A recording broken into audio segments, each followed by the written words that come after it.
Hello guys and welcome back to my channel. It's me again, Myrene, and I'm currently in the Philippines, as you can see in my background. So please don't mind if you will hear sounds or noises, because I just really wanted to create a video for you, especially if we will be talking about the practicum or the co-op, wherein you can earn money while you are studying.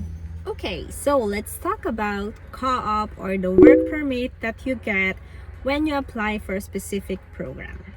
First of all, what is this co-op?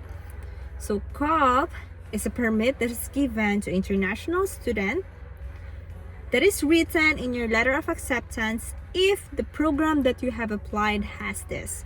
So the co-op gives you an eligibility to work while you are studying. Now this work is paid, okay? This work is kind of like an on-the-job training or practicum, wherein it's part of your program. You'll go to a specific employer, or sometimes it's the school that looks for you, and then you will do your practicum there, and all the hours that you are giving into that employer will be paid. So that is what co-op is. However, there is also programs that do have what we call placement. Placement is the same with co-op, which is the on-the-job training or your practicum. However, this one is not paid. Okay, so a gentle reminder for you: if you're going to apply for a specific program and you wanted to have a co-op, make sure you are checking if it's co-op or placement. If it's placement, it's not paid and you're only rendering specific hours. Let's say you're only gonna render 400 hours as part of your program, or 200 hours, or whatsoever. However, if it's co-op, it's by semester. So usually it's on your last semester. Most questions for co-op is, should you get a program with co-op? Well, if you're to ask me, it's good because you're gonna get paid while you are studying and it's full-time. Second thing is, you're learning more rather than theories, because in here you're gonna get a hands-on experience with the program that you are taking.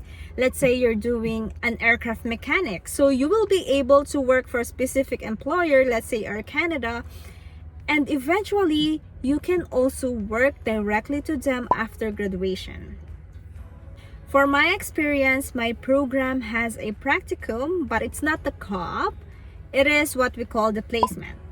So I need to render specific, I believe that's 400 hours during that time.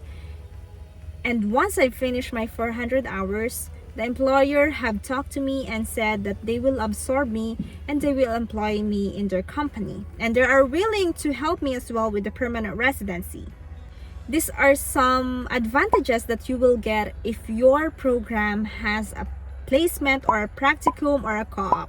It doesn't really matter if it's a co-op or a placement. The only difference is that the co-op is paid and you will get a separate permit on this. Now, how do you get the permit for your co-op?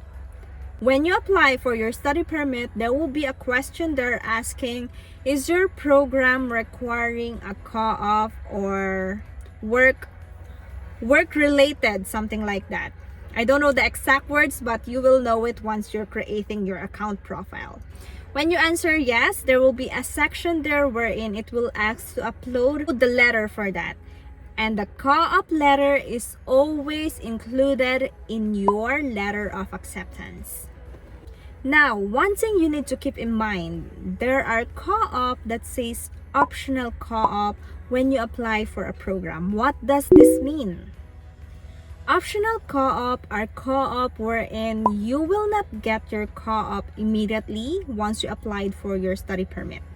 When will you get this? When you have met a specific program or course in your chosen institution.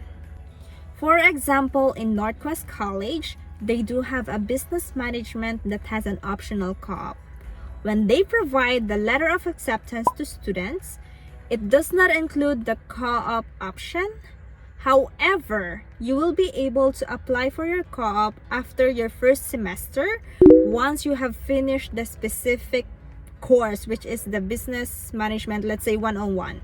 Once you have finished that and you have passed that, You will then get a letter from the Northwest College, and then you will apply for your co-op. So this part is kind of more tricky compared to the other co-op or other programs that immediately has a co-op letter and you can apply when you apply for your study permit.